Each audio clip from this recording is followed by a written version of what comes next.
For the first time in history, we will reconstruct atoms using simple magnets. Not only will we see the real magnetic field in 3D like it has never been shown before, but we will also discover how the geometries of atomic orbitals can come to life in the real world. And trust me, what you are about to see is something truly insane. Let's begin.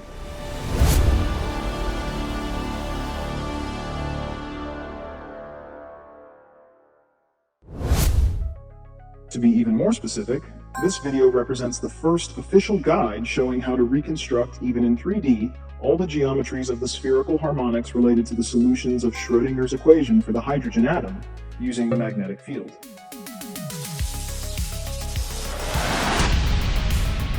A study taken directly from the research of Marsio Salcuni called Magnetic Orbitals, which you can download for free using the link in the description. And if you want a quick summary of the entire discovery, I also recommend watching the introductory video, always available in the description. Guide to Building Atomic and Magnetic Orbitals by Marsio Salcuni. Atomic and magnetic orbitals of type P. To represent this type of orbital, you need to perform a full 360-degree measurement with the sensor, changing the angle for each measurement point, always trying to aim at the center of the magnet being analyzed when using a single magnet. As you can see, the shape of the magnet also contributes to the shape of the orbital. In this case, it appears more elongated precisely because the magnets are rectangular, but by using a cubic magnet, for example, the resulting shape is identical. To perform a complete 3D magnetic field reconstruction, you should use the full CT scan style method that we explained here. In this video, instead, we will focus on the magnetic structures needed to bring the exact orbital geometries to life.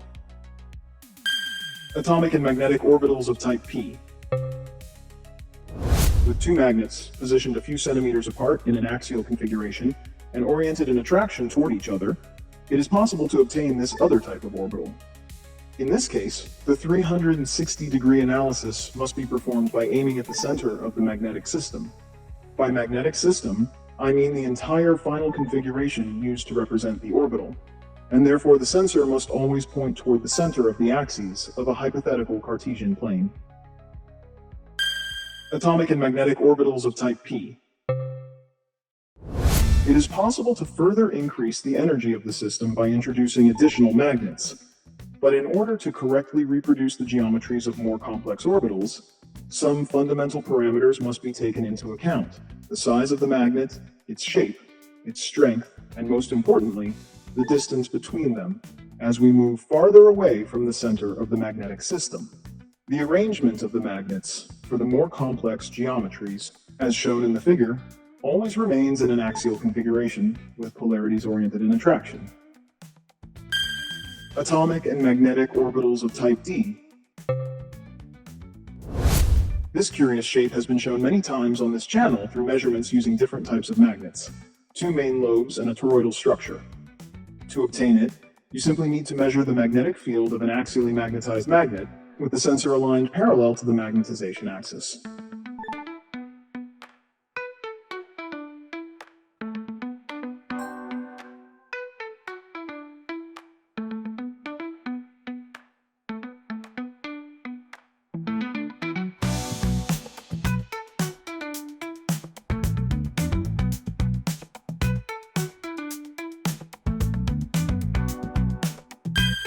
Atomic and magnetic orbitals of type D. Still analyzing a single magnet, but this time in a direction perpendicular to the magnetization axis, another family of orbitals appears, completely different in shape and characteristics. 4 lobes, even though there are only 2 magnetic polarities. The reason lies in the fact that these measurements do not actually represent the polarities themselves, but the interactions between multiple polar regions. And this is one of the most important concepts of the entire research.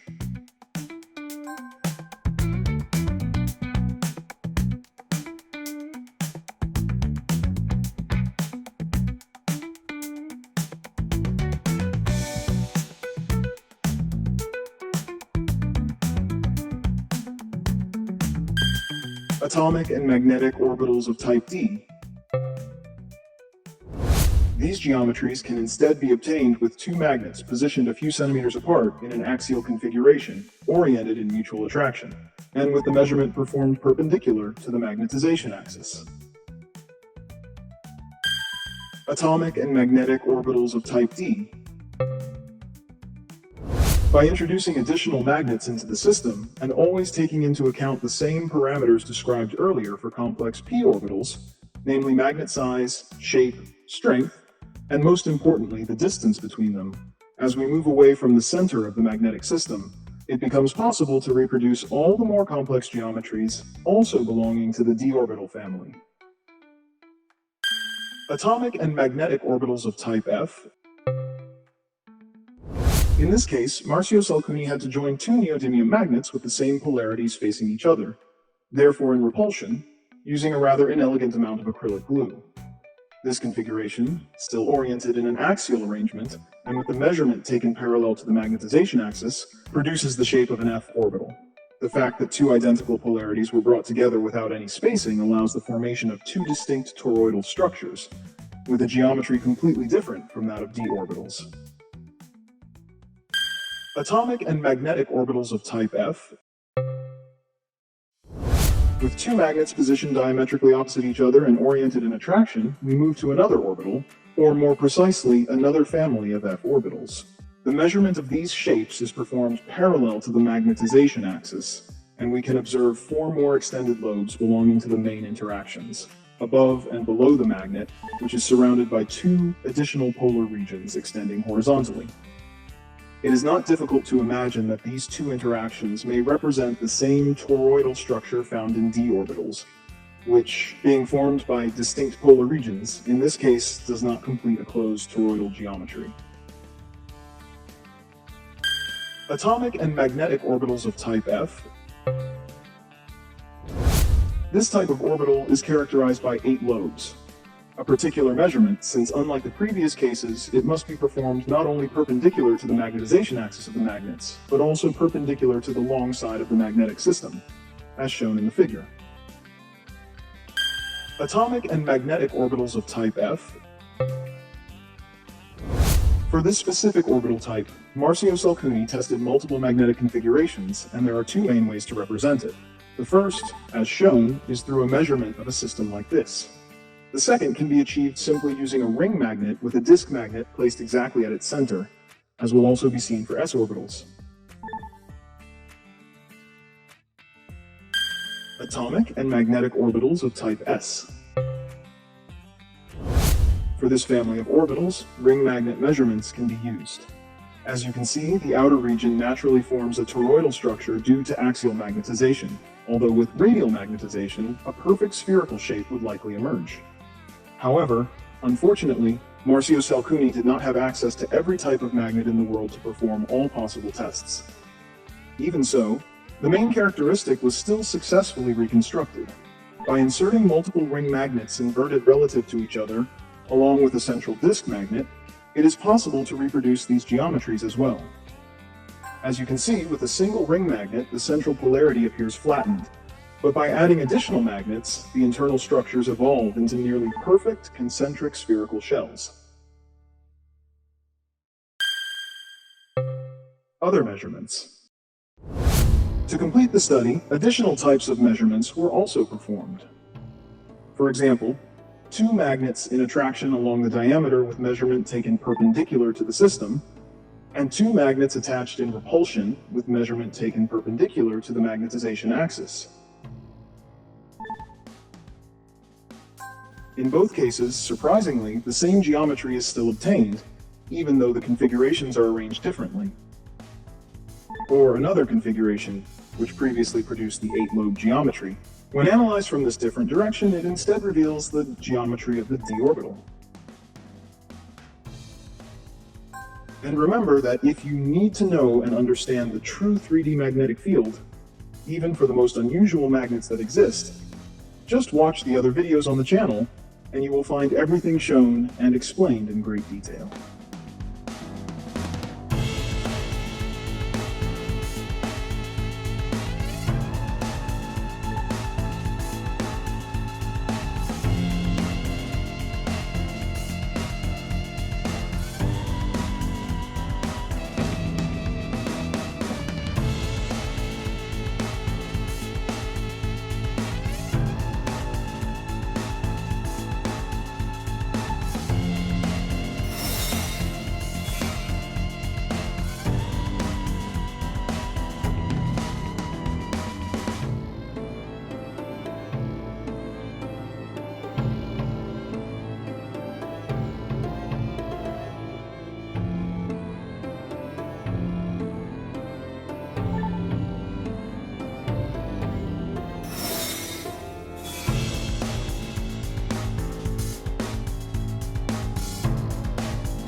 conclusion, and this is how simple magnets allow us to understand, perhaps for the first time in a truly intuitive way, what happens during the transition from one orbital geometry to another. These figures are 2D representations to make them easier to interpret. But as you already know, what you are actually seeing is the classic toroid around a magnet. Now we can observe that, depending on the observer's perspective, it gradually tilts, until it splits into two separate parts. And here is the complete method to represent all atomic orbitals of hydrogen in our macroscopic world through the magnetic field of magnets. Structures that Marsio Salcuni has called, for scientific consistency, magnetic orbitals. Something truly mind-blowing, right? Just think about what this could mean for students, teachers, researchers, engineers, or simply curious minds. For the first time, an atom would no longer be something you only imagine, but something you can build on a large scale. Observe, rotate, measure, and finally, truly understand. From now on, in physics textbooks, it would make far more sense to find these orbital geometries, because not only do they literally allow us to see how the magnetic field develops in 3 dimensions, they also explain perfectly how it works, and how to use it, almost with a single glance. But do you know something? A high-quality printed edition of the research is also available on Amazon, and inside, you will not only find all the experiments and interpretations, but also every emerging geometry in high definition, discussed, explained, and ready for consultation, whether for study or for your work. Basically, it is the first 3-dimensional magnetic field almanac in history, and with a sci-fi cover that looks absolutely out of this world. And yes, it is also a great way to support Marcio's work. Thank you, my friends. But wait, there's some extraordinary news. News that we can only share thanks to your support. So first of all, a huge thank you from our entire team. For what? Here's why. We've just launched a mini-shop where you can support this channel by grabbing a t-shirt, a hoodie, a mug, and more, all featuring the unmistakable sci-fi-inspired geometry of the Quantum Arena logo. Just look at it. Designed for any occasion and made to be worn by men, women, children, and yes, even aliens. Pretty cool, right? And if you want to keep following me and Marcio in this strange and futuristic scientific path unfolding before our eyes, make sure to like, subscribe, and share, because the revolutions of the future start now. Thank you so much for your support. Greetings from X, your favorite alien scientist.